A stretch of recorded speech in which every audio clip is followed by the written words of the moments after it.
First at 9, this Tuesday, the 6th of August 2024. End of an era. Bangladesh President dissolves Parliament a day after Prime Minister Sheikh Hasina resigned from office. State of chaos. Bangladesh social unrest could have been prevented if former Prime Minister Sheikh Hasina released opposition leader Khaleda Zia earlier, suggests President Ranil Wickremesinghe. On alert. Israel Population and Immigration Authority issues instructions and emergency numbers for expatriate workers due to looming threats from Iran and Hezbollah. Election eruption. National People's Power leader Anurakumara Dissanayake places bonds for his presidential candidacy. Tamil Progressive Alliance pledges support for the SJB. SLPP to announce its presidential candidate tomorrow. ඔබේ විශ්වාසය දිනු සෙන්සුරයින් දැන් ළඟමැති ෆාමසියෙන් ලබාගත හැක. From Derana, this is Derana First at 9. Live from Studio 24 in Colombo.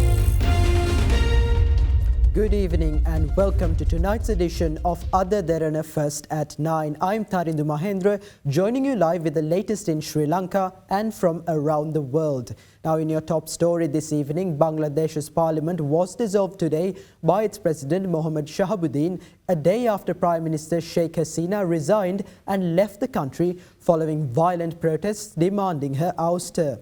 The announcement came hours after protesting student leaders set a deadline to dissolve parliament and warned a strict program would be launched if their deadline was not met.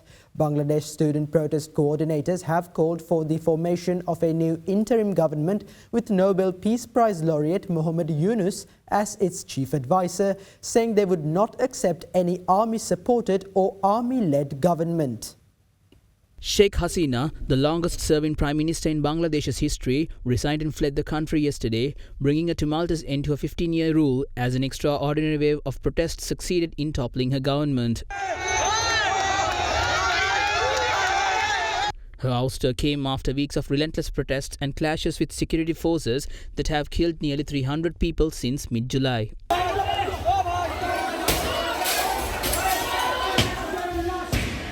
Thousands of people stormed Hasina's official residence and Bangladesh parliament, shouting slogans and displaying victory signs. Following her resignation, Hasina fled to neighbouring India, and it is reported that India will offer comprehensive logistical support during her interim stay as Hasina pursues asylum in the UK.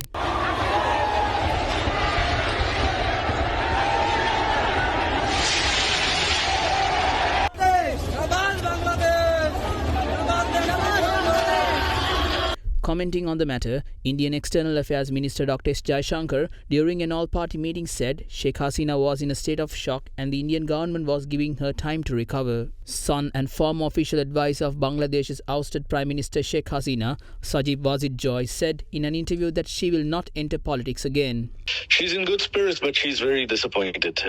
It was her dream to turn Bangladesh into a developed country, and she worked so hard for it over the last 15 years. In a national address yesterday, Bangladesh's Army Chief General Wakiruzzaman, who confirmed Hasina's resignation, said the military would form an interim government. Hours after that development, Bangladeshi President Mohammad Shahabuddin dissolved the country's parliament this afternoon, which was an ultimatum issued by the coordinators of student protest that forced the resignation of the Prime Minister. The office of President Mohammad Shahabuddin also announced that the former Prime Minister and opposition leader Begum Khaleda Zia, who is Hasina's long-time political rival and enemy, had been officially released from prison and given a full presidential pardon. Bangladesh student protest coordinators have called for the formation of a new interim government with Nobel Peace Prize laureate Muhammad Yunus as its chief advisor, saying they would not accept any army-supported or army-led government. Yunus has been long regarded by Sheikh Hasina as a political rival. Accordingly, Yunus, who is in Paris at the moment, has agreed to a call by students in Bangladesh for him to be the chief advisor to an interim administration. Meanwhile, in an ex-post, Minister of Foreign Affairs President's Council Ali Sabri, who extended his deepest sympathies to the families of those affected by the violence in Bangladesh, stated that Sri Lanka believes in the resilience and unity of the Bangladeshi nation and hope for a swift return to peace and stability. Crunchy goodness for hunger on the go. Now, President Ranil Wickremesinghe says that if former Bangladeshi Prime Minister Sheikh Hasina had released former Prime Minister and opposition leader Khalida Zia from prison earlier, Hasina might still be serving as the country's Prime Minister and that the upheaval in Bangladesh could have been avoided. Nevertheless, President Wickremesinghe acknowledged former Bangladeshi Prime Minister Hasina's support during Sri Lanka's financial crisis and added his hope that there will once again be tranquility in Bangladesh in the near future. The Environmental, Social and Governance Summit 2024, focused on the theme Sustainable Pathways for a Brighter Future, was held in Colombo today. During the event, President Ranil Wickremesinghe presented the ESG Excellence Awards to micro, small and medium-sized entrepreneurs, recognizing their contributions to environmental, social and governance initiatives. Commitment to economic, social and governance. We have to push it further, and I think we are the best of all the countries in South Asia to do so. You must also remember the geopolitical situation in the world today seems to be coming in the other direction. All the hurrah of the SDGs and of the Paris Climate Summit and even Glasgow have got stuck. We have not made very much of progress since then, and the situation also is not good. Chinese economy is not performing at its best. It will take a few more years. Even the US economy, they talked of a boom, but there is talk now that the job market is disappearing. How do we achieve them? For us, where are the funds? How many countries can spend money on this? And you see a turnaround. How ESG will be treated, approach if Trump becomes president is an open question. Under Boris Johnson, the Glasgow conference and the principles were welcomed by everyone. Within 2 years, his own successor, Rishi Sunak, had gone back on everything just to get the right-wing vote from reform. She failed also.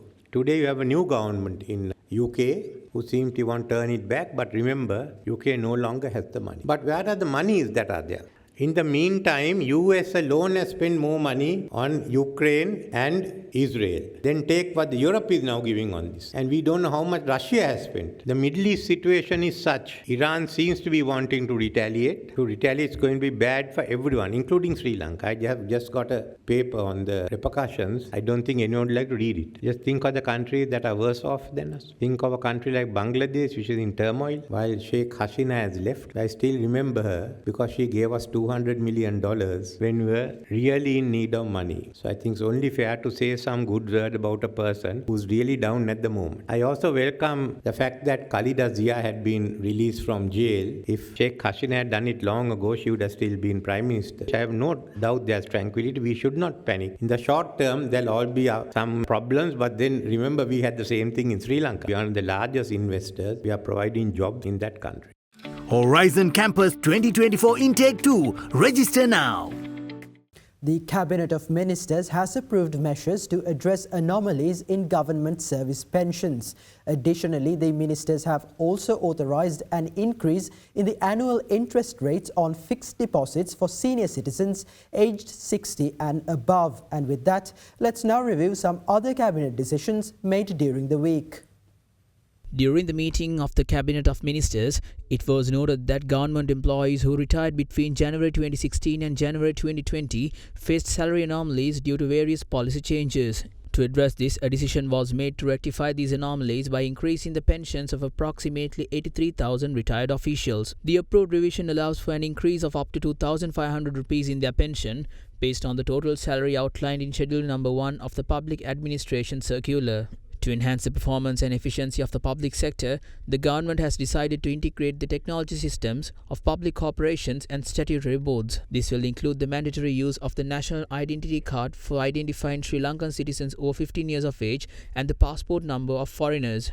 Meanwhile, the business registration number will be used for identifying businesses along with national identity card numbers of their Sri Lankan board members or passport numbers for foreign members. This standardization aims to facilitate formal data transfer between government institutions. In another decision, it has been decided to relocate unauthorized settlers from the Kalni Valley Railway Reserve, currently residing between Pangiratta Railway Station and Padukka Railway Station, as a part of the Colombo Suburban Railway project. The relocation will be funded using local resources. Resettlement up to Kirulapana railway station has been completed. However, many residents in the section from Pangiratta to Padukka have been living in insecure conditions for over 30 years. Of these, 350 families have been identified for relocation to the Kolambage Mawatha housing scheme managed by the Urban Development Authority and to housing units being constructed by the railway project in Malapalla Kottawa.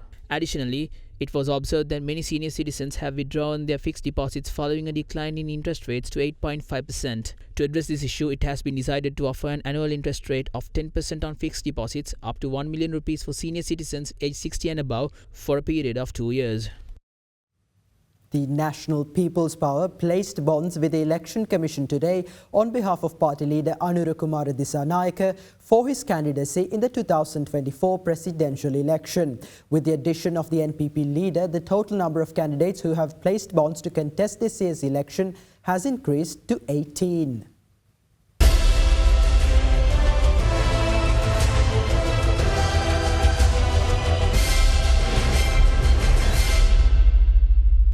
This morning, members of the National People's Power placed bonds with the Election Commission on behalf of party leader Anurukumara Dissanayake, who will be the NPP's candidate for the 2024 presidential election. The National People's Power placed bonds on behalf of our leader Anurukumara Dissanayake for the upcoming presidential election. We will officially nominate him as the party's presidential candidate on the 15th of August. In order to bring the country out of the present crisis, the people are ready to hand over the leadership of the country to Anurukumara Dissanayake, who has a vision and a plan to do so. මේ රටට ඓතිහාසික වෙනසක් ගේන්න අපේ රට ශිෂ්ට සම්පන්න තැනකට ගෙනියන්න පුළුවන් නායකයෙක් පත් කරගන්නේ අවස්ථාව වෙනවා. With that, the number of presidential candidates who have placed bonds with the Election Commission increases to 18. This includes 11 candidates contesting under recognized political parties and 7 independent candidates. In the meantime, the Election Commission convened a meeting of ministry secretaries and heads of state corporations at the Election Commission premises. Additional secretaries of all ministries and departments in charge of state assets as well as heads of states corporations have been called to the Election Commission premises. We intend to brief them on the regulations concerning the use of public during the election period and those concerning election campaigns. Meanwhile, the Election Commission in a statement noted that during the period from the 31st of July until 5 p.m. yesterday, a total of 99 complaints pertaining to the presidential election had been received by the Commission. According to the Commission, the complaints received thus far do not include complaints of election violence and are all related to breaches of election laws. The main committee in charge of President Ranil Wickremesinghe's election operations held its maiden meeting today with representatives of the United National Party, Sri Lanka Freedom Party and Sri Lanka Podu Jana Peramuna in attendance. Meanwhile, the faction of the SLPP who have decided to field a separate candidate is slated to reveal their presidential candidate tomorrow morning. The maiden meeting of the main committee of President Ranil Wickremesinghe's election operations was held in Colombo today. The meeting, which saw the attendance of members of the United National Party as well as the parliamentarians of the Sri Lanka Podu Jana Peramuna and Sri Lanka Freedom Party, held deliberations on managing election operations at the district level. SLPP member representing the National Freedom Front, Mohammad Muzammil, also attended the meeting. In the meantime, parliamentarians representing the Sri Lanka Podu Jana Peramuna, who have pledged support to President Ranil Wickremesinghe, met at a hotel in Battaramulla last night. Ministers Prasanna Ranatunga, Kanchana Wijesekara, Dr. Ramesh Pathirana, Ali Sabri and the national convener of the SLPP, Rohita Abegunawardena, joined the meeting. Ranil මහත්තයා වෙනුවෙන් අපි හැමදාම සංවිධානය වෙනවා හැමදාම සාකච්ඡා කරනවා එතුමාගේ ජයග්‍රහණය තහවුරු කරන්න අපි අවශ්‍ය කටයුතු කරනවා මේ වෙනකොට අද සාකච්ඡාව අපේ දිස්ත්‍රික් රැස්වීම පැවැත්වීම දිස්ත්‍රික් මැතිවරණ කාර්යාල පිහිටුවීම ආසන රැස්වීම පැවැත්වීම ජනාධිපතිතුමාගේ නාම යෝජනා පත්‍ර බාර දීම දිනේ වැඩසටහන සහ අපේ ප්‍රචාරක වැඩසටහන මේ සියල්ලම දේවල් ගැන අද කතා කරා සාකච්ඡාවට කවුරුද සහභාගී වුණේ අපේ മന്ത്രിවරු 91ක් සහභාගී වුණා තව කීප දෙනෙක් ඉන්නවා ඒ අයගේ නම් හෙට අනිදාට එළි වෙයි මේ රට යම් ස්ථාවර භාවයකට ගෙනල්ලා තිනවා රනිල් වික්‍රමසිංහ ජනාධිපතිතුමා එතුමාව ජනාධිපති බවට පත් කරේ ශ්‍රී ලංකා පොදු ජන පෙරමුණෙන් දැන් ඒ නිසා මේක වෙන කෙනෙකුට ආපහු දීලා මේ රට වට ගන්නවද මේ රට ඉදිරියට ගෙනියනවද අන්න ඒ වෙනුවෙන් ජයග්‍රහණය කරවන්න අවශ්‍ය කරන වැඩපිළිවෙල සාකච්ඡා කරනවා. Against this backdrop, Sri Lanka Podu Jana Peramuna said today that it will officially announce its candidate for the presidential election tomorrow. හෙට අපි ප්‍රකාශයට පත් කරනවා ශ්‍රී ලංකාවේ 9 වන ජනාධිපතිවරයා වෙන පුද්ගලයාගේ නම. ඒ කියන්නේ පොහොට්ටු අපේක්ෂා ඉදිරිපත් කරනවා. අනිවාර්යෙන් ඉදිරිපත් කරනවා. දැන් මේ ධම්මික පෙරේරා මහත්තයා කියන්නේ ඇත්තද? තව පැය කීපයක් ඉවසන්න දවසක්වත් නැහැ හෙට උදේ 7 වෙනකොට මෙතෙන්ට එන්න ඕකේ. සමහර උත්සාහ කරනවා රාජපක්ෂ පවුලේ අතරේ අර්බුදයක් ගොඩනැගිලා කියන කාරණයක් සමාජෙට ඉස්මතු කරන්න. තවත් සමහර උත්සාහ කරනවා මේ නාම රාජපක්ෂ තනියම අර්බුදයක් හදාගෙන යන්න උත්සාහ කරනවා කියලා කියන්න උත්සාහ කරන අයින්. පක්ෂේ නායක නායිකාවන් විසින් ගොඩනගපු අර්බුදයක් කියනත් උත්සාහ කරනවා. ඉතින් තවත් කට්ටියක් මහින්ද මහත්තයාට බයින්න බැරි හින්දා මට බයින කට්ටියකුත් ඉන්නවා. අපි අපේ කඳවුර ආරක්ෂා කරගත යුතුයි. The Tamil Progressive Alliance, led by Mano Ganeshan, has pledged its support to opposition leader Sajith Premadasa in this year's presidential election. Speaking to the media, the TPA leader revealed that they have inked a memorandum of understanding with the Samagi Janabalawege-led alliance, in which the SJB has promised to address the concerns of the plantation communities. Meanwhile, the Old Ceylon Makkal Congress, led by Rishad Batiuddin, is yet to announce their decision regarding their support for the upcoming presidential election. Leader of the Democratic People's Front Mano Ganeshan and leader of the National Union of Workers Piti Gambaram, both of whom entered parliament under the Samagi Janabalawege, convened a media briefing today alongside representatives of the Upcountry People's Front. Addressing the briefing, they pledged the support of their alliance, the Tamil Progressive Alliance, to opposition leader Sajith Premadasa in the upcoming presidential election. In accordance with the unanimous decision of the Tamil Progressive Alliance Politburo, we will extend our support to Sajith Premadasa, the leader of the Samagi Janabalawege-led alliance, in the upcoming presidential election. We have entered into a memorandum of understanding with the SJB-led alliance. We do not ask for unreasonable requests. Our request is for the rights enjoyed by every Sri Lankan to be extended to our community as well. We hope that these expectations will come into reality in a government led by the SJB. We have voters across 13 districts of the country. As a party, we expect to obtain a total of 600,000 votes during this election. We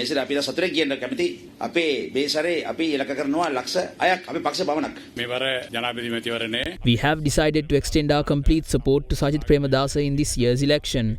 Sajith Premadasa is an honest leader. His father, former President Ranasinghe Premadasa, was the one who granted Sri Lankan citizenship to the Tamil community. We believe that Sajith Premadasa will follow in his father's footsteps and serve the people fairly. That is why we decided to support Sajith Premadasa.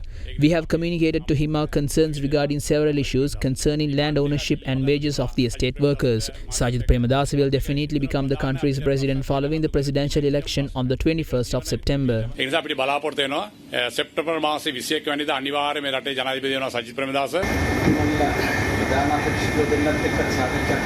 ප්‍රධාන අපේක්ෂකවරුන් කවුද? රනිල් වික්‍රමසිංහ ජනාධිපතිතුමා. රනිල් වික්‍රමසිංහ මහත්මයා සමග අපි සාකච්ඡා කරලා තියෙනවා. ප්‍රතිචාරය හොඳ නැහැ. ඒ අනුර කුමාර සානායක මහත්මයා. එතුමාගේ ගමන වෙනයිනේ. එතුමා එක්ක දේශපාලන සාකච්ඡාව නිල වශයෙන් අපි කරලා නැහැ. උතුරේ ජීවිතේ ජමල ජනයා කැමැත්ත තියෙනවා නම් ඡන්දය දෙයි. නමුත් දෙනවා නම් දෙවෙනි මන අපේ කරන්න දෙන්න. දෙන්නේ තියයි පළවෙනි ඡන්දය අපිට දෙන්න කියලා කියනවා. ඒ කියන්නේ ඔබතුමාට සැකයිද 150 නෑ නෑ එහෙම නෙවෙයි. අපි එමෙ දෙකට බ්ලැස් වෙන්න එපායි. Meanwhile, leader of the National People's Power, Anurukumara Dissanayake, assures that his party does not plan on forming alliances with any minor parties. He made these remarks during a meeting in Colombo today. The new office bearers of the Government Medical Officers Association held a meeting with leader of the National People's Power, Anurukumara Dissanayake.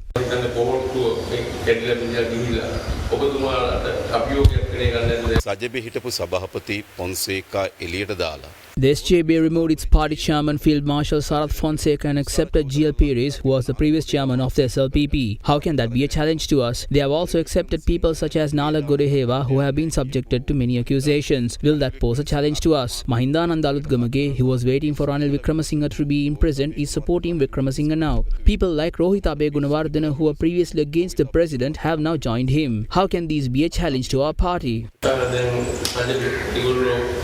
සංධානයක් හදනවා. ඒගොල්ලන්ට එනවා දැන් මුස්ලිම් කොංග්‍රසයේ ඇතුළු ඒ වගේ පක්ෂ කණ්ඩායම් වෙනවා. ඔබතුමාලාගේ ජාතික ජන බලවේගයට මේ වගේ පාර්ලිමේන්තුවේ ඉන්න පක්ෂ කණ්ඩායම් එකතු කරගන්න බලාපොරොත්තුවක් තියෙනවද නැත්නම් කිසිසේත්ම නැහැ. Absolutely no. We have no such plans. The ones who joined recently are not new members. The names of those members were on the 2020 general election ballots. And with that, let's take a look at the latest developments in the political front.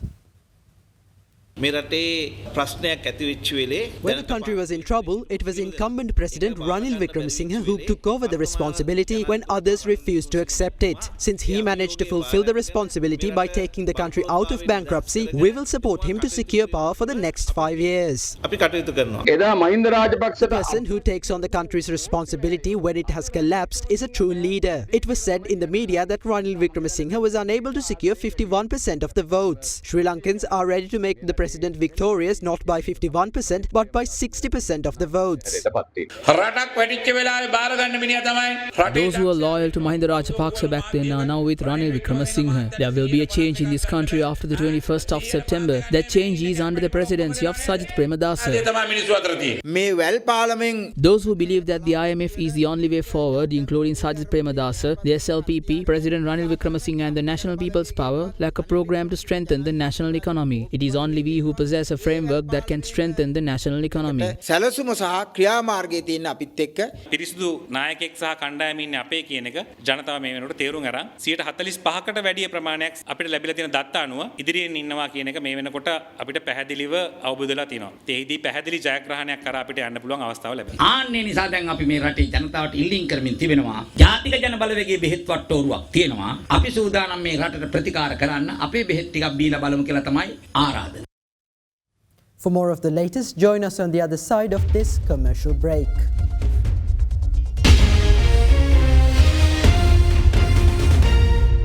Star dishwasher Dali Tel Indul Pahasuwen Sede. Star dishwasher magic tub එක.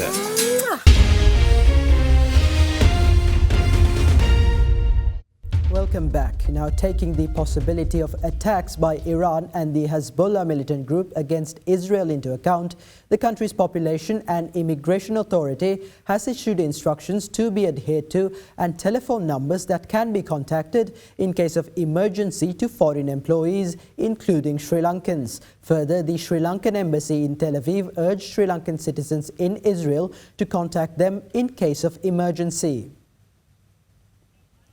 The assassination of Hamas leader Ismail Haniyeh in Tehran last week during his visit to attend the swearing-in ceremony of Iranian President Masoud Pezeshkian has escalated tensions in the Middle Eastern region. Even though Israeli officials have not claimed responsibility for Haniyeh's death, Iran has stated that it will punish Israel.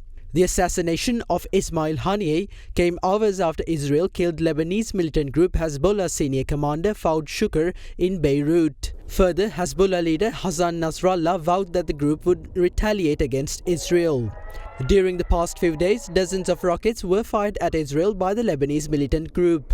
Yesterday, Hezbollah said it launched a swarm of attack drones against military targets in Israel and added that 2 Israeli troops were wounded. Taking this tense situation in the Middle East into account, several countries have urged their citizens to leave Lebanon and Israel due to their prediction of more attacks in the near future. The US, the UK, Australia, France, Canada, South Korea, Saudi Arabia, Japan, Turkey and Jordan are among the countries to have urged their citizens to leave Lebanon as soon as possible. Further, South Korea is expected to issue a ban on its citizens travelling to the border areas of Israel. Against this backdrop of possible attacks on Israel, the Population and Immigration Authority has issued instructions to be adhered to and telephone numbers that can be contacted in case of emergency to foreign employees. The authority said the guidelines and the telephone numbers are available on Israel's Home Front Command website www.oref.org.il. Further, the Sri Lankan embassy in Tel Aviv urged Sri Lankan citizens in Israel to contact them in case of emergency via WhatsApp. Sri Lankan Ambassador Nimal Bandara can be contacted via 071 664 0560 and Deputy Head of Mission ERMSH Ekanayaka can be contacted through 071 844 7305. Councillor Nilmini Abegunawardana can be contacted at 071 683 3513 via WhatsApp.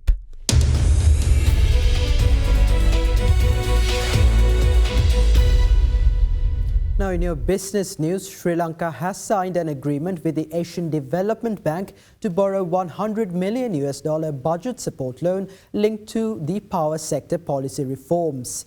The loan has an interest rate of 2% and will be repaid over 25 years, including a 5-year grace period. Treasury Secretary Mahinda Sirivardana and ADB Sri Lanka Country Director Takafumi Kodono signed the agreement. The loan is the first sub-program of a $300 million policy-based loan program linked to power sector reforms. The reforms are expected to support independent and financially sustainable electricity utilities and streamlined and accelerated development of renewable energy. The Colombo Bourse settled higher today as a result of price gains in counters such as Richard Pearis and Company, Hatton National Bank and John Keel's Holdings, with turnover crossing 582 million rupees. The CSE All Share Index ended at 0.37% higher at 11,293.63 points, while the S&P Sri Lanka 20 also settled 0.39% higher at 3,226.82 points. Sellinco Holdings and Richard Pearis Exports were the top gainers on the index, rising 4.2% and 3.6% respectively. Trading volume on the index, meanwhile, fell to 24.3 million shares from 45.8 million in the previous session. The capital goods sector was the top contributor to the market turnover, while the food, beverage and tobacco sector came in second. Foreign investors were net sellers, offloading stocks worth 58.1 million rupees, while domestic investors were net buyers, purchasing shares worth around 544.5 million rupees. Now let's take a look at the rupee exchange rate for the day.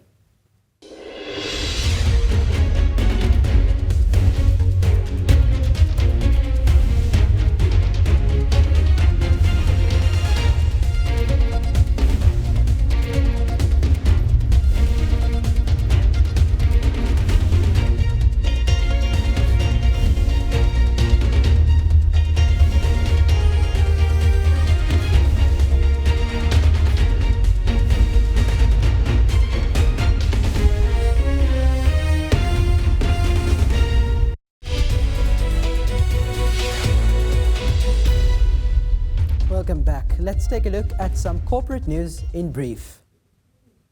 A memorandum of understanding was signed between Uber, the Sri Lanka Tourism Promotion Bureau, and the Ministry of Tourism with the aim of boosting and reviving tourism in the island nation. As part of the partnership, Uber will promote Sri Lanka as a tourist destination to its rider base in India, promoting Sri Lankan tourist spots and food delicacies to its Indian customer base. Additionally, roadshows will also be organised in select Indian cities by the Sri Lanka Tourism Promotion Bureau to encourage tourists to visit Sri Lanka.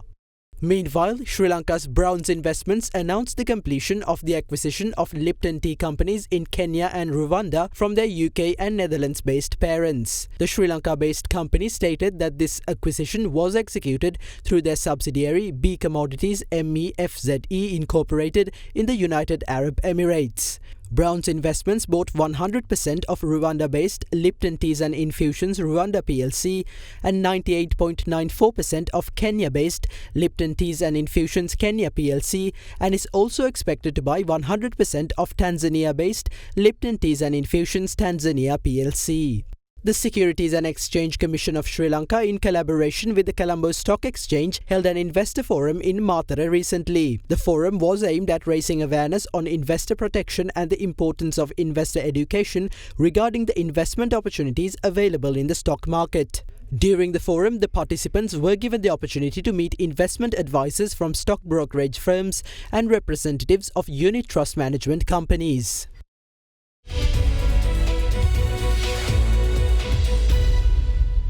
And with that, we wrap up tonight's edition of First at 9. Thank you for joining us and have a good night.